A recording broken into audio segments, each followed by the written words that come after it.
begins January the 11th, 1999, and that is the date that Denny and I like to say that it divides time for us, because that is the day that we got the phone call that is every parent's nightmare, that took us to the hospital, and ultimately we lost our 15-year-old daughter in a car accident.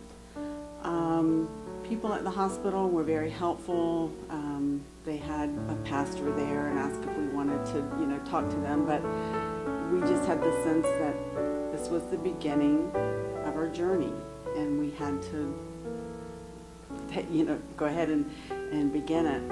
So Denny and I left the hospital, just the two of us, and walking out of the hospital, I will never forget that walk along the sidewalk that goes all the way down the length of Brandon Hospital.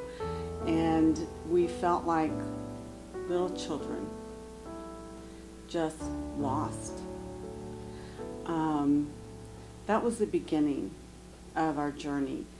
I remember that night at home, as word started getting out and friends and family started filling up our home, I just had this pain in my heart that was, I never experienced it before. And I remember thinking, literally, it's just not an emotional pain, it was a physical pain. And I remember thinking, I cannot live with this pain. I can't live like tomorrow or the next day, or couldn't even imagine living a week or months or a year. It didn't seem possible. It was too great of a pain to even breathe. And that was the beginning of our healing. The Lord walked us through the valley of the shadow of death.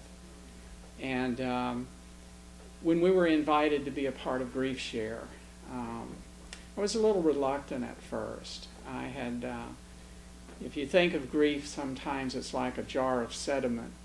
You leave it alone and it just settles and everything goes back to fairly normal. But boy, as soon as you move that jar, it gets all stirred up. And leading Grief Share does that for me.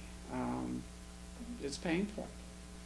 But why we do it, really in 2 Corinthians chapter 1, verses 3 and 4 explain it.